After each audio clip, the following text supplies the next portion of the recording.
Ok, vamos lá. A gente vai mergulhar fundo aqui num texto que vira de cabeça para baixo a nossa ideia de bem e mal. Esquece aquela imagem de anjos e demônios numa batalha. A proposta aqui é outra, bem mais tecnológica. Pensa assim, e se o bem e o mal fossem, na verdade, dois sistemas operacionais, dois códigos, duas lógicas completamente diferentes, competindo pelo mesmo hardware, o nosso mundo? E é essa a pergunta que vai guiar toda a nossa análise. E se o mal não for uma força, mas um sistema operacional? A ideia aqui é que o mal não é só uma lista de coisas erradas que as pessoas fazem. Não. Ele é tipo um malware cósmico, um código defeituoso que foi instalado lá na origem da criação e que desde então não para de se replicar. Para entender essa arquitetura espiritual, a gente vai seguir um caminho em 5 etapas. Primeiro, vamos ver como esses dois sistemas funcionam. Depois, vamos investigar a origem da falha, o kernel da corrupção. Em seguida, como esse malware se instalou na humanidade. Aí, vamos ver o protocolo divino, a resposta para essa infecção e, por fim, a pergunta que não quer calar: qual desses sistemas está rodando na nossa vida? Então, vamos começar pelo básico, o conflito. O texto coloca na mesa não apenas duas maneiras de ver o mundo, mas duas lógicas de programação, sabe? Totalmente opostas, que rodam ao mesmo tempo aqui, no nosso planeta. E olha só que interessante essa comparação. De um lado, o sistema de Mammon. O código dele é baseado na necessidade, na escassez, na lógica de acumular. É um sistema que transforma tudo em produto, até a fé. Do outro lado, o reino de Deus. A lógica é o oposto. Vida, doação, renúncia. É apresentado como um tesouro que vale mais do que qualquer coisa que se possa juntar. Ok, mas de onde veio esse sistema defeituoso? Para entender isso, a gente precisa ir na origem, na fonte do problema. O argumento aqui é que, antes do mal ser uma ação, ele foi uma falha na estrutura, um bug, literalmente no código-fonte do universo. Uma falha lá no nível mais básico. E a palavra-chave para essa falha é a Avon. Isso não é só pecado no sentido de fazer algo errado, é mais profundo, é uma distorção interna, uma curvatura para dentro. Pensa na BIOS de um computador, aquele programa que liga tudo. Se ela estiver corrompida, não adianta instalar o melhor programa. O sistema todo já começa errado. A criatura, que foi desenhada para ser um espelho, para refletir a luz, de repente decide se tornar um cofre. Ela para de refletir e começa a reter, a acumular. E aqui a gente vê exatamente a consequência disso. O fluxo original era simples: receber a luz e refletir a luz.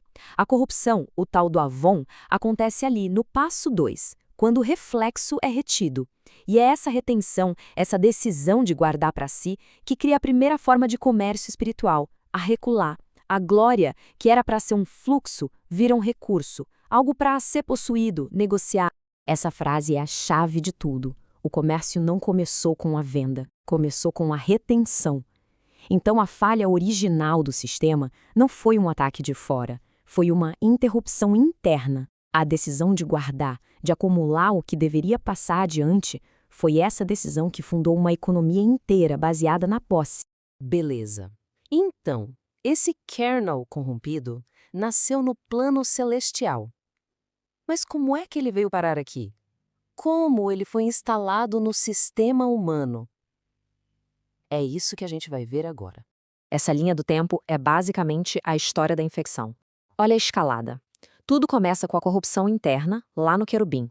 Depois o malware encontra o primeiro hospedeiro humano, Caim.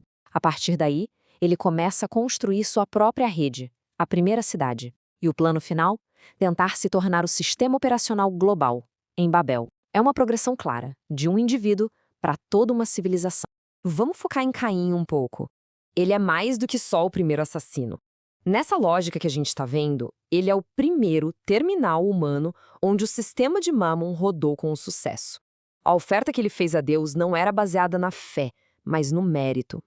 Era uma tentativa de negociar, de controlar o divino. E qual foi o resultado quando o produto dele foi rejeitado? A resposta do sistema foi a violência. Fica a lição: religião transformada em comércio resulta em morte. Mas, se existe um malware, tem que existir um antivírus, certo? É agora que a gente vai ver o contracódigo divino, a solução que foi apresentada para limpar o sistema e oferecer uma saída, uma rota de fuga desse sistema corrompido. O texto apresenta Jesus não só como um salvador, mas como o código perfeito, sem nenhuma corrupção, o verbo vivo. Dentro da nossa metáfora, ele é como se fosse o patch de correção definitivo. Ele não vem para negociar com o sistema de Mammon. Ele vem para expor as falhas do sistema porque ele opera numa lógica que o sistema simplesmente não consegue computar. Ele é a luz que mostra onde a sombra está. E aqui o confronto fica claro, preto no branco. Os comandos são totalmente incompatíveis. O sistema de Mammon diz, acumule para o futuro. O contracomando de Jesus é, ajunte tesouros no céu. Um oferece poder neste mundo. O outro diz, o meu reino não é deste mundo. É impossível rodar os dois programas ao mesmo tempo. Simplesmente não dá. O sistema dá erro, trava.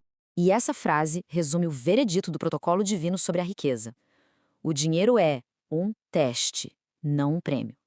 Pensa bem, no sistema de Mammon, o dinheiro é o objetivo, é o grande prêmio. Mas no sistema do reino, ele é rebaixado, vira só uma ferramenta e, mais do que isso, um teste de lealdade, para saber onde o coração realmente está. E agora a análise chega num ponto mais pessoal. Porque a questão não é só entender esses dois sistemas de forma teórica. É olhar para dentro e se perguntar qual desses dois está rodando na minha vida. Muitas vezes sem que a gente nem perceba. Dá uma olhada nesse credo do sistema de Mammon. É assustadoramente familiar, não é? Creio na abundância como salvação. Creio na posse como liberdade. Creio no sucesso como ressurreição. São os valores que a nossa cultura respira. É o evangelho de Mammon que é pregado o tempo todo em todo lugar. E no fim das contas, a escolha é binária, é 1 ou 0, 2.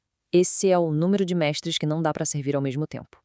O texto reforça aquela ideia central, não existe compatibilidade entre os dois sistemas. Tentar rodar os dois ao mesmo tempo é viver num bug constante, num erro de sistema. E a gente termina com essa pergunta que é muito provocadora e vem daquela história da moeda de César. A moeda pertence ao mundo, mas e a pessoa que usa a moeda? Pertence a quem? A moeda tem a imagem do imperador, pertence ao sistema dele, mas o ser humano, que foi feito à imagem de Deus, a quem ele pertence? Essa, no fundo, é a escolha de lealdade que define qual sistema operacional realmente comanda uma vida.